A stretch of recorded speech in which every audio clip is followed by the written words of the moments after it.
Welcome to the Kiwi Hooper podcast. We're thrilled to have our guest today, professional hooper with a storied career and now a highly respected coach who brings a wealth of experience and knowledge to the game. Having coached at the highest level, including WNBA, New Zealand Tall Ferns, recently he became the director of player development for the women's basketball team at the Marquette University, Coach Chaz Franklin.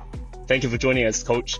Oh, well, thank you for having me for sure. For those Kiwis who aren't familiar with South Philadelphia, what can they expect to see grow up in that area if they were in your shoes? Well, I mean, the neighborhood has changed a lot now, but I grew up there in the 80s, 90s, and early 2000s. It was a poverty-stricken neighborhood, riddled with crime and violence, but it wasn't all bad. I enjoyed my childhood. We were the kind of community that leaned on faith and honestly basketball. We didn't have much to look forward to, so that was kind of how I began my career, more so out of necessity and a way to stay out of trouble. I mean, I had a wonderful time growing up in South Philadelphia. For us to be just a small community or small section in Philadelphia, basketball was like a religion there. So, we've produced a number of NBA basketball players, not just from Philly, but specifically from South Philadelphia. And it's just kind of what we were born and raised on. So, I'm grateful and just always just humble to call South Philadelphia my home and birthplace. Who were your role models growing up? Honestly, man, when I was growing up, I didn't have many role models per se. It was a lot of just negativity in the community. So there was no one in particular that I looked up to that I could see on an everyday basis. But I did have mentors, guys like Mr. Bill Williams and Larry Waiters. These were grassroots youth coaches in South Philadelphia. So it was a bit of a rite of passage to play for these guys as I come up. So they were considered like my mentors, I would say, for sure. What was your basketball journey like up to high school? Up until high school, I think that I was always a talented player intrinsically, so more so on the inside.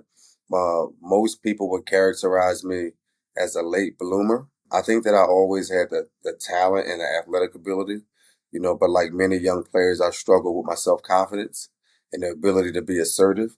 So it's kind of like that thing where maybe you have level 8, 9, or 10 talent, but maybe you only play up to level 6, not because you can't play up to level 9, but because when you're young, although we desire greatness, there's this hesitation to want to stand out and above others.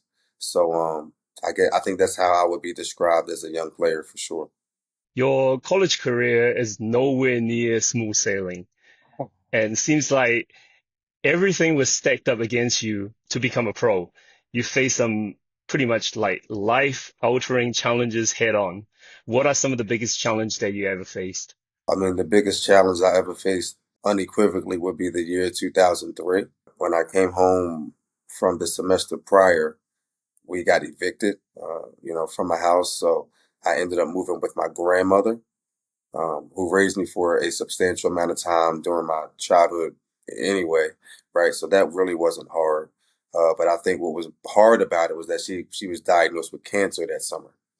So when you come home from college, you're expecting to have a great summer, and you come home to a note on your door. Your house says, "Hey, you guys can't live here anymore because you don't have the money, right? And we're tired of waiting for you to pay." So that was very stressful. And then obviously my grandmother being diagnosed with cancer, that was rough that summer. She ended up passing away that September. So I mean, I found out in May. By September, she was gone, right? And then in August, my older brother, who I grown up with, he was murdered in South Philadelphia. So that was a lot on me all at one time. And then having to overcome all of that in a 3 month span and then go back to college and be expected to perform as a student athlete.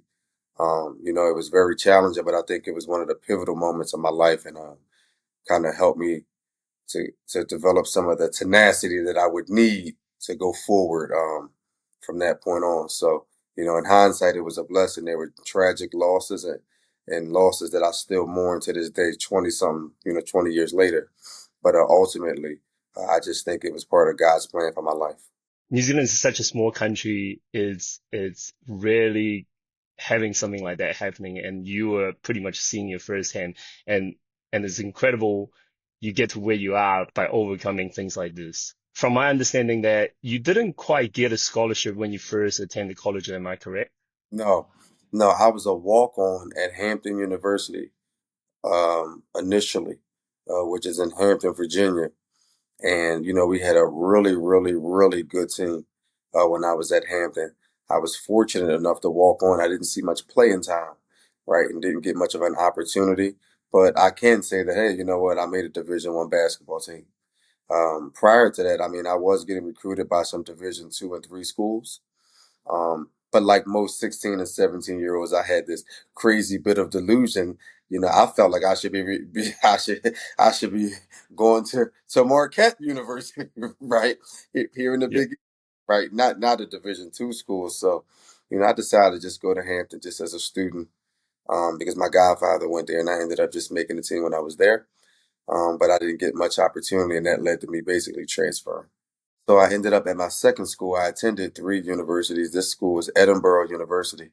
I went there. I was there 3 semesters, and that's when I experienced all of the tragedy and deaths that I, kind of spoke about earlier. So I was only there Mhm. for 3 semesters. I kind of started in the middle of the year. Prior to Edinburgh, I spent the summer, excuse me, not a summer, a whole school year, a calendar year, not in college at all, working, doing odd jobs. At a place called Labor Ready, which is like you go in, you have to get there at 4:30 in the morning because it opens up at 5, and it's like a pay for work day. So they hire you to do labor jobs that nobody else wants to do. So you may go on a assembly line or a truck. Like one day I was there, and they put you on a truck and they have a scrap metal, 8,000 pounds of scrap metal, and your job is to pick up every last piece one by one and just take it from the truck to the factory. That's what you just do all day. So, after a few weeks of that, I said, "The heck with that! I'm going back to college. I'm not built for this kind of yet. I'm going to school, man." So that was a great motivator for me to continue my pursuit of higher education. You ended up going to your senior year. After this school, you transfer again. Right. What was the reason why you decided to transfer once again? The reason I decided to transfer initially was because before my grandmother died, I promised her I would finish college. I'm not coming from an environment, where people have that opportunity very often, and I had the capacity to do it. I decided I would keep my promise. Also, I had every intention, once again, being delusional, of being a professional basketball player. At the time, I didn't, there was no logical reason to think that that would happen, but I just had this feeling of faith and determination within myself, um, that I hadn't seen my best days as an athlete. And so I said, you know what, I'm going to give it one more shot. And I was blessed by, one of the guardian angels of my life. I got to change my life. Mr. Robert McCoy, he gave me a scholarship without ever seeing me play in person, and threw me in a freshman dorm, and I was like a 23-year-old going on 24-year-old senior. So I'm like the old guy at the school, and went to Roberts Wesleyan and just and played about as best I could, and as fate would have it, it ended up, leading to a career overseas.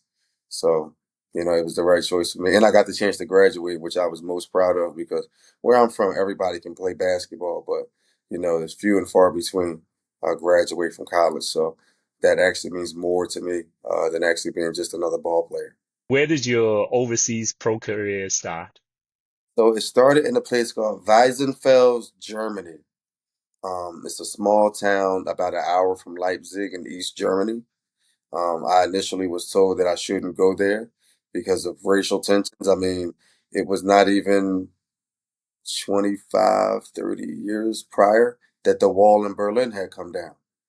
Across the street from my apartment, you had swastikas spray painted on the wall, right? So Wow. it's interesting because the people there, they were it was a bit of quiet racism. I mean, they would obviously cheer for you at the basketball game if you could make 3 pointers and dunk a few times. I mean, everybody loves a winner. but they were a bit standoffish in that regard in terms of just interaction.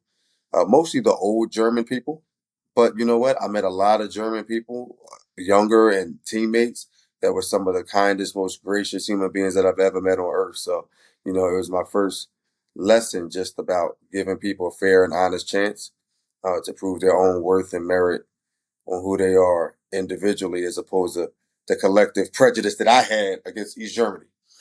Kind of the same prejudice that they had against me, right? So, it was a great teaching moment for me and an opportunity to learn for sure. You were a 15-year pro. Right.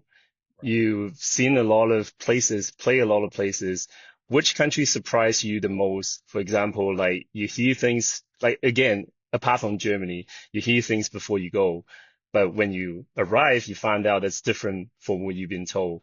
So I think the most surprising country for me was Saudi Arabia. I was in Saudi Arabia during a tumultuous time in the world.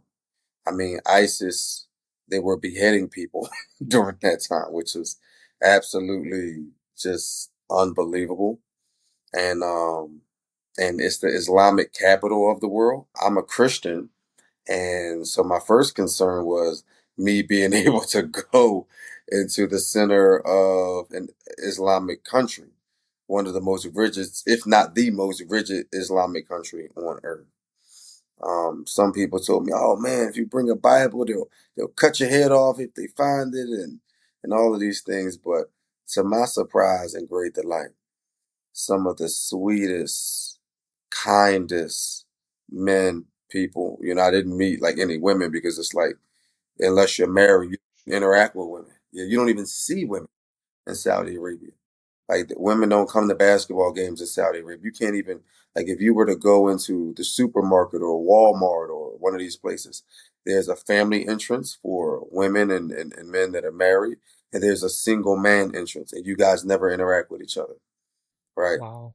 So I literally was in Saudi Arabia for 3 weeks before I even saw someone that wasn't a dude just walking down the street. You just don't see women. It's the strangest thing, right? Um, Ironically, one day I went to the mall and there were all the women. They were there shopping. They were there shopping, and I said, "Okay, see." So that was another great lesson, right? People are people are people, and that's what I learned. They were Islamic women. They were covered completely. You could only see their eyes, but they took selfies, right, on iPhone 9s at the time, because that's what was out, right? There were little Saudi Arabian boys crying because they wanted ice cream. And there were mothers licking their thumbs like this and wiping ice cream off their sons' faces, right? And they were going into Victoria's Secret, right? It was just like I had known women to be and people to be, but it was just in the Middle East. And so it was just the most surprising thing in the world. And some of those guys, I still talk to literally to this very day. We're more like brothers as opposed to teammates. Um, and that's not always the case in basketball, certainly pro basketball, when you're only in a place for a season, which is 8 or 9 months. So, yeah, very surprised by Saudi Arabia. It's amazing how basketball can literally take you all over the world and open doors that you never thought you would walk through, right? Right. After your pro career, what led you to your first coaching job? So initially, the transition was that I was playing for a club named EI. It's in Akranes, Iceland, which is a small fishing town, maybe about 50 minutes from the capital, which is Reykjavik. And my agent at the time, he gave me the opportunity. Said, "Hey, man, you're not going to be able to play forever. You're 37 years old. You should start to transition into coaching." And EI offered me the opportunity initially to coach the junior teams, right, which was maybe 15 and under. And that ultimately became the senior teams, which was the team in our pro division. And once that happened, I mean, I was already coaching up until that point, maybe for maybe 10 years prior, mostly on the AAU circuit and travel teams back in Philadelphia during the summertime and off season. But once this happened, it really just awakened a new career path for me, but even more importantly, like a passion and a purpose. So, I kind of learned the game in a different way in that regard. As an inner city Philadelphia basketball player with that level of grit and toughness, and Philadelphia is a basketball IQ city anyway, because all we do is, just produce guards, right? So we don't produce very many tall guys, right? So we all have to think the game of basketball, um, and bringing that style over to Iceland. How I approach offensive schemes and defensive schemes, and then also being influenced by the European game. So, the fast pace, open floor, stretch four, stretch five, positionless basketball that has become popularized today. I really started to kind of get a feel for that kind of thing, you know, 6, 7, 8 years ago. So, by the time we come to 2024, and that's what everybody's doing, I had a bit of an advantage in that regard. Yep. So it was just another blessing to line for me, I'd imagine. What were the most valuable lessons that you learned from your time as a player development coach at the Chicago Sky for the WNBA? Well, the most valuable lesson I learned is that athletes are athletes, which is something that we talked about with the Tall Ferns a considerable amount of time. I've seen the greatest players like literally the greatest players in the world, right? Um, WNBA champions, Olympic gold medalists, Hall of Famers, people whose faces are on billboards and Gatorade commercials and Nike, you name it, right? And I've seen them at times struggle with their confidence. I've seen them at times seek direction, seek approval, seek coaching, right? Seek help, right? And I've seen the greatest in the world doubt themselves at times. And I said, wow, you just would have never imagined or never thought that someone of this magnitude would ever not believe, not even for a moment, but it's just not true. So that's the greatest lesson I learned that I was able to kind of pass on, as I continue to go through my coaching journey with the Tall Ferns and even at Marquette universities, that the people that you see on TV, they are not unlike yourselves, right? And if you could just harness your giftings and your talent, but most importantly, your confidence, right? I mean, the sky is the limit. I mean, no pun intended, right? Because that's what the sky, but you literally, the sky is the limit, and the world is wide open right now, and not for just American players, but for international players for sure. We had a number of international players on our roster during my time with the sky, um, and all throughout the W, right? So it was just something that I really leaned into, and a lesson that I learned firsthand that I'm grateful for. Fast forward to 2024. You helped to coach the under 17 that competed in the Elite AAU tournament in Sacramento. Right. Also, you become the assistant coach of the Tall Ferns for the World Cup qualifier in Mexico less than a month ago. What led you to coach the Kiwis? So a colleague of mine in the WNBA recommended me to Paul Downs, obviously of BBNZ, and we hit it off immediately. And initially, I came to Auckland just for a skill development camp with some of the juniors, and I felt a great connectedness, uh, to the people, to the country, to the culture. Honestly, some parts of New Zealand reminded me of Iceland, which I spent 3 years in Iceland. Like obviously the weather's completely different, right? But there was this thing where the talent was immense, but there was this warm feeling of togetherness that I embraced because I'm from a big city and a rough city, and it's just not always like that everywhere you go, right? So, I developed a bit of an affinity for New Zealand, and I'm looking at these players, and I'm like, oh man, all you need is some sauce. You can shoot, you can dribble, you can pass, you're tall, you can run, you can jump. You just don't believe. What I saw was myself 30 years ago. I mean, not myself because all their hair is longer and prettier and better than mine, right? Right? You see how, you see, right? You see how that goes for me, right? But I'm seeing the Kiwi version of myself 30 years later, and I think that that was part of my purpose to kind of pay it forward and try to help them along in their journeys. And I never had any intentions beyond just helping out for that training camp, right? And then, I mean, as fate would have it, I found myself in Sacramento, with the under 17s, just trying to help some more, helping to forge those relationships through some of my connections, trying to hopefully secure some scholarships for some of these young ladies who are looking for a better opportunity. That with maybe they're presented in New Zealand, or just the opportunity to live abroad and try something different and pursue higher education. You know, so that's really how it started for me. Um, and then you know how it goes. Next thing I know, here I am in Japan and Mexico with the Tall Ferns, which is one of the great honors of my career, man. So I'm just grateful and humbled and blessed, and it still feels like I'm living a dream at times. Because as a New Zealander and a basketball fan, having someone like you with your pedigree to help out coaching the future of the Tall Ferns as well as the current of the Tall Ferns, it's very incredible. I was just saying, listen, man, like just my level of gratitude and appreciation for all things New Zealand at this point.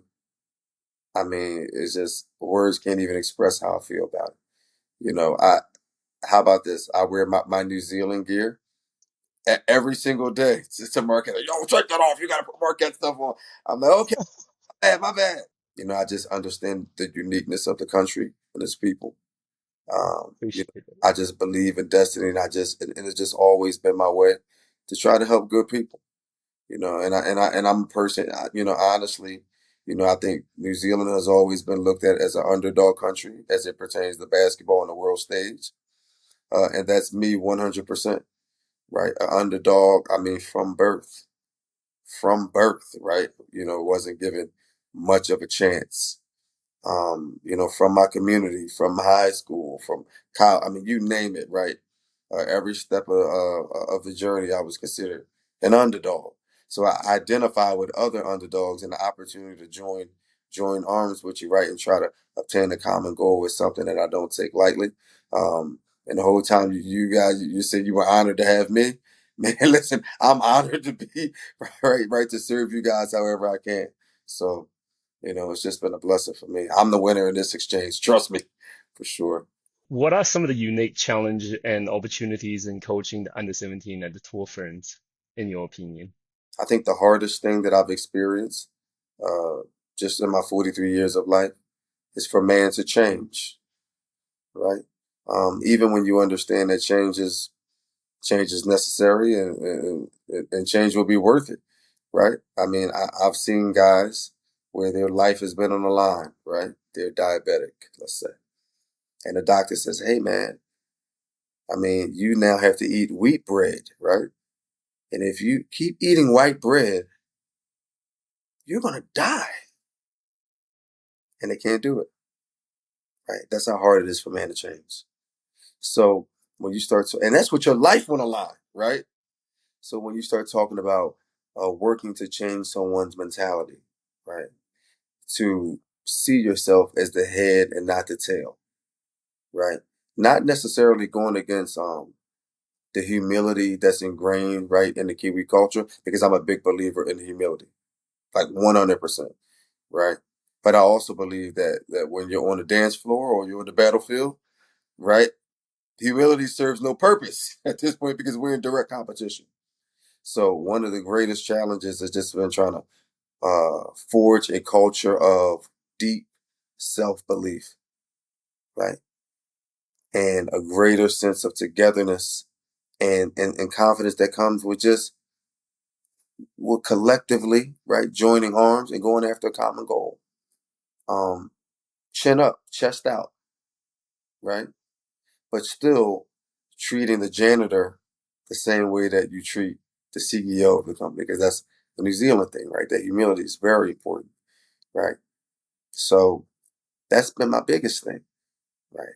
Trying to get some of the players to believe in themselves as much as I believe in them. And if we can get that going, we got something. Knowing what you know now, is there anything that you would have done differently? It's always a challenge, right? In the balance that's necessary. I've played a number of different roles in my life. I've been a head coach in Europe for 3 years, right? I've been a director of player development in the WNBA, right, which is a completely different role. I've been in every scouting and I guess free agency meeting in the WNBA with this guy that we had, during that last year. which is uncommon for a director of player development. I don't, you know what I mean? So this how these things come to me. Technically, I'm director of player development at Marquette, but I'm essentially being used as another assistant coach because I have a scouting report to do. I'm on the road recruiting. So I have all of these different roles, right? So in terms of differently, I don't think there's much that I would change because I think my intention going into it was to play my assistant coach role to the best of my ability in a way that best services the Tall Ferns. Just like a basketball game, I've been every guy on the basketball team, right? I've been the leading scorer and the MVP of the league, averaging 30 points a game before at times. And there were times in my career too, right? I've been cut, right, from pro basketball team multiple times. Same guy, right? Same guy, different role. Um, so it's nothing that I would change. I've just learned to just be gracious and just grow and just try to be a star in your role. So, if my role with this particular Tall Ferns team is to, provide support and energy and wisdom and player development stuff and provide a scout and help out where I can, because over the years I've learned that, man, those who star in their role, boy, are they blessed, right? There's some people when they think of a good basketball game for themselves, that's 25 points, 13 assists, right? Obviously everybody wants to be that guy, right, or that girl. But then I've also seen people like Ben Wallace. You remember Ben Wallace from the Detroit Pistons, right? Yep. 40% free throw shooter, right? 40% free throw shooter. I don't know if he's ever made a three in his 13, 14-year career, but he's in great physical condition. He guards the heck out of the ball. He protects the rim. He blocks shots. He plays with great intensity, right? He's a great rebounder. And that led to him making something like almost $200 million in his career, four-time Defensive Player of the Year, NBA champion, Hall of Famer. And a guy Excellent. that couldn't hit water if he fell out of a boat shooting a basketball, right? So I think that's one of the keys to it. Be a star in your role. Find when you can be effective. Find where you can help, an area you can help, right? And go all the way with it, right? And watch how the blessings flow in. So I wouldn't change a thing in the regard. We cannot talk about Philadelphia without bringing up Fresh Prince of Bel Air. Mm-hmm. Some people may not realize that, but you took part in the Bel Air TV series, which is the new version of Fresh Prince of Bel Air.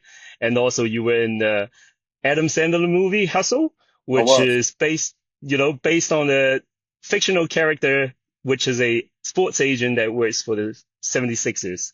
Right. So tell me about that experience. What was that experience like being in the movie and being the TV, and what was your favorite part in it? So I guess I'll talk about Hustle first because that happened first chronologically. Um, enough. So Adam Sandler, he's shooting this movie, right? It's going to be, if you know anything about Adam Sandler movies, he loves to put real people in his movies. That's his thing, right? So he's coming to Philadelphia, one of the historic basketball cities, in the United States of America. He's going to use real Philadelphia basketball people. I'm back in Philly now because I moved back from Europe, and a number of my friends, my former agent, some guys in the, one of my good friends, Pete Postiglione, he's an actor. Hey, fill this thing out. Adam Sandler's having a movie. Yeah, all right, now, I think it's a joke, right? I fill it out and they pick me, right? They select me. So I go, and these type of things always happen to me. These type of lessons, man. I go, and initially I'm supposed to be a stand-in, right? So a stand-in just means that as you are pretending to be this other guy, and when he doesn't want to say his lines and he goes back to the trailer, you just stand on the X where he's supposed to stand, so we can practice, so everybody else can practice. So my first day on set, I'm a stand-in, but I'm standing right next to Adam Sandler for 5 straight hours. So we talk football, American football. We talk basketball. We argue about Philly and New York. And he was the most kindest, gracious sports. You would never know this is $500 million Hollywood Walk of Fame, Adam Sandler. So I'm a stand in. My day is done, right? I take my check. I go home. They call me back the next day. Hey, we really liked you. Listen, we want to make you be one of the background actors. This face ain't a face designed for TV, right? This is a face that looks like it's been in a bunch of basketball games, right? I disagree, but go on. But I take it. Hey, I take it. So I go and I'm thinking I'm going to be somewhere in the back, but they put me on the balcony as a Sixers scout, right? So I'm saying these lines and I'm like pantomiming with my hands and I'm saying, he's shooting 47% from three. We got to sign this guy, right? So that part doesn't make the movie, right? But I'm there on the balcony and I'm seeing everybody that you could imagine that's in the NBA, right? It's walking through these doors and we're on set for about maybe about like a week and a half or so. But then you still never know for sure whether you actually made the final cut. And I go see the movie on the big screen, on the silver screen in Philadelphia, and voila, there I am, on the balcony and watching, just seeing it all come to life was just something. You know what? It helped me become a better basketball coach too, because I got to witness greatness firsthand. Right? There's not too many people bigger and better than Adam Sandler, right? In his particular craft. And I said, man, I noticed something about Adam Sandler. We've been shooting for 6 hours now straight. He didn't sit down. 6 hours. He was on. And I said, damn, I got to double down, right? That's what it takes to be the top 1%. Okay. He's on. He's on. And he was personable. He spoke to everybody in that doggone. I mean, we were in a few different locations. We were at the Sixers practice facility. We were at a couple colleges in Philadelphia. We were all over the place, right? But Adam Sandler talks to you like, like the guy that, just lives down the street from you, or a guy you sit down at the bar and have a beer with. So that was one of the great blessings of my life. And they feed you like a king. Craft service. Golly, I came out of that movie a week and a half later. I was probably 3 kilos heavier. Oh Breakfast, my God. dinner, anything you could possibly imagine, made to order all day, all night, right?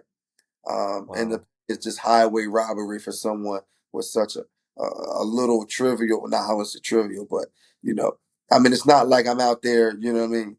I'm not Adam Sandler, but just to get paid so well for just that role and to eat so well and to make all these wonderful connections was just one of the great blessings of my life. And it led directly to them calling me the next week saying, "Hey, do you want to be in Bel Air?" I'm like, "I don't know what that is." It's the new Fresh Prince.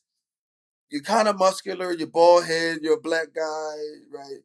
You look a little young but old. You could be a cop. So I go and they dress me up as a cop, and we are shooting in South Philadelphia, my old neighborhood. Now, this is a true story too. This is an exclusive. I haven't told anybody about the story. I'm dressed as a cop. We're walking around South Philadelphia because you're on these movie sets 10, 12, 15 hours a day. You work all day. Doing nothing, by the way. You're just standing there for most of the day until they say roll. And we're in some real dicey neighborhoods. And there are old ladies and men walking up to me, say, "Excuse me, officer, those guys are selling drugs on the corner. You're just going to stand here, let them, go do something about it." And I'm like, "Whoa, whoa, whoa! I'm an actor." Because by this point, right, I'm arrogant now. I'm Hollywood. I went all the way Hollywood. Guys, I'm an actor. They don't pay me enough for this, right? I'm not a real cop. You go handle the drug dealers and the murderers, right? Cool. The next day, I post a picture on my Instagram. There are people from my neighborhood commenting because it's part of the no snitch street culture. "I always knew he was a cop. I knew he was an informant. I knew it. He got my brother locked up." I'm like, yo, yo, yo. I'm an extra in the movie, man. Right? I'm an extra in the movie. I'm not a real police officer. So that was one of the funniest things. And once again, just another incredible experience to see all these great actors and actresses and people who excel in their own arena of life outside of sports just really do their thing. and just to be a part of it, was something I appreciate, man, forever, man. So, it's just been wonderful, and I just consider myself blessed. Amazing stories. These are some of the stories gonna be a lifelong memory, be something that passed down to your grandkids, and man, it's incredible, incredible. Thank you so much for sharing this with me, and I'm honored to be the first one hearing that. So now we're going to a little bit of fun question for you. If you need to assemble a team of Philly rappers entering a $1 million rap battle, who would you star, bench, and cut? I'll give you three names. So first person, Will Smith. Second person, Beanie Single. Third, Meek Mill. I am starting Beanie Siegel. Beanie Siegel from South Philadelphia, right? You don't know this about me, but here was my address growing up: 1720 Siegel Street, Wow. Philadelphia, Pennsylvania. Do you know why Beanie Siegel's name is Beanie Siegel? Please tell me. Because he grew up 3 blocks down the street from where I grew up. Beanie Siegel is someone who I saw in my neighborhood during my entire youth. His name was Beanie Mac at first, but it sounded too much like Beanie Man, the reggaeton artist, so he changed it to Beanie Siegel. So in the words of Marlon Brando and The Godfather, never go against the family. So I'm taking South Philly all the way. Beanie Siegel starting, right? Bench, I'm going Meek Mill. I'm keeping Meek Mills, but he got to come off the bench because he's a North Philadelphia guy, but his cousin O'Malley grew up 2 blocks in the other direction, 2, 3 blocks in the other direction, right? And they used to hang out on Bouvert Street, 3 blocks from where I grew up. So he's like a South Philadelphia transplant, right?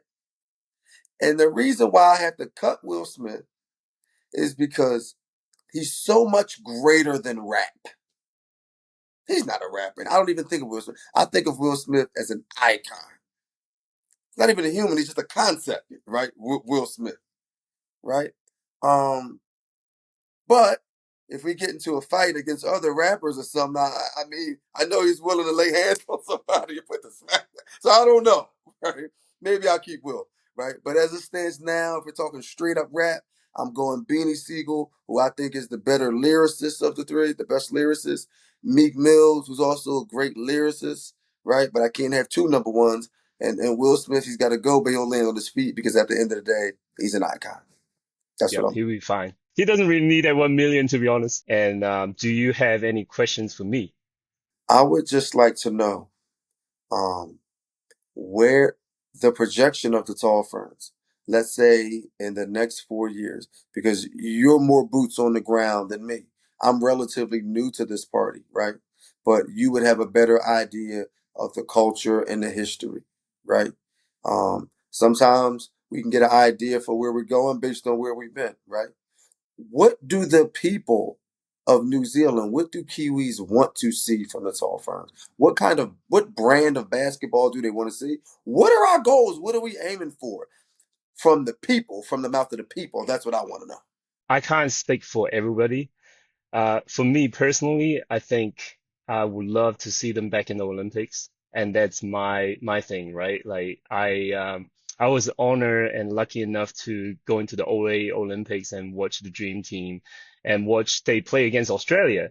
So naturally, like I'm thinking, why isn't a New Zealand team here? So my goal has always been like, I mean, personally, I'm not gonna do anything that really affecting the outcomes and things like that. But I'm hoping one day they can get back to the Olympics and do great in the Olympics. In terms of the culture, I think having someone like you really helps because you are at the top of the level. You have that experience of coaching and developing player. It's not going to be a easy road to go because you have qualifier after qualifier after qualifier. So I'm hoping one day they get back to the Olympics and obviously develop their own identity because all these players, as you know, they're coming from all over the place. Girls that plays for college and girls that plays in Australia, girls playing in New Zealand, girls playing overseas. It's tough for them to get together, actually develop that chemistry, if that makes sense. And I think if there's an opportunity for them to spend time together for a longer time and develop a style that we can call our own. A brand. You're talking Yes. about your personal branding. You know, Yeah. like I mentioned when I was a youth player, or well, really even coaching now, right? I grew up in South Philadelphia and the Point Breeze section of South Philadelphia, right? And we were known all around the city. When you play those guys down there, it's going to be a fast-paced game. They're going to be running, jumping, and trapping and forcing turnovers. And if you can't deal with their defensive pressure, they're going to run you out the gym. And you're going to get that from the 8-year-olds to the 18-year-olds. South Philly Point Breeze only play one way, right? That's our thing, right? And you can't beat us at our thing. Now, maybe if we play your thing, maybe you can get us, right? But if we do our thing, we're good to go. And so, Yeah. then you completely would, developing something that Kiwis and everyone in New Zealand, a brand of basketball, uh, results oriented, right? Basketball, because we in it. Only one thing, right, matters at the highest level at the end of the day, right? You're in it to win and win big, right? That's why I play. That's how so I play. But something that you can call your own, something that the people can be proud of. A team Yes. that can play with that humility, right? But I'm gonna tell you, the first time I saw the haka, right? Oh, I didn't see humility. You know what I saw? I saw warriors. That's what I saw, right? So I want the humility, but I also want, you know what I mean? Let's come together. Let's galvanize, right? Let's build something that not only the players and the staff and right and BB and Zig can be proud of, right? But the everyday guy and everyday girl in New Zealand can be proud of. And say, yo, those my girls right there. Look how they play. Well, we love them, right? That's what I want, right? So I understand completely. I'm a Philadelphian, man. I'm a big sports fan, right? The Sixers, the Eagles, they gotta play like how we Philadelphians are for us to be behind, right? They gotta play like that. It ain't for Yeah. everybody, Yeah. right? Certain markets, Definitely. certain countries, certain places, right? It's a certain pride that come with that, and you have to be able to understand your market. But I'm telling Absolutely. you, the Tall Ferns are on their way for sure. My last question for you is, how would you like to be remembered? I've been thinking about that a lot lately. Not in a morbid way, but just making sure that I maximize my time while I'm here. I mean, for me personally, first, as a God-fearing man, as a family man, right? Someone who loved his family, um, someone that was loyal to his friends, right? Um, someone who made an incredible impact and was a game changer. Someone who helped people, who helped people's dreams come true, right? I find that it's one of the most rewarding things for me on earth. I'm finding that I'm getting everything that I want out of this life because I'm helping everybody else get what they want. So you become blessed through your service, which wasn't something that, is not part of American culture, and at least not where I grew up. You're thinking, take, take, take, take, take, take, take, take, take. But now I'm realizing something. Oh, the real key is give, give, give, give, give, give, help, help, help, help, help. And then one day you wake up, you're on top, right? So, you know what? And I can't let this go without being stated either. I have to be remembered as a winner, right? Um, it's just part of who I am. You know, I come from a winning culture, right? I've seen what it takes to win. I was winning since I was a little kid, and I don't have any intention on stopping now. Now there are gonna be some bumps in the road, but I want to be remembered for all those things, right? All those things for sure, but certainly being a great man of service, I think that matters the most. At Kiwi Hooper, we really appreciate your time to spend with us, and I love listening to all these stories. I'm pretty sure there's tons of stories in your bag that you haven't even touched on. Probably we only touched about like what 5% of your stories. We would love to have you coming back in the future to do another episode and just get a little bit of update from you, as well as listen to more stories. And we'll be honored to have you with us again. Oh man, my pleasure. Anytime, for sure.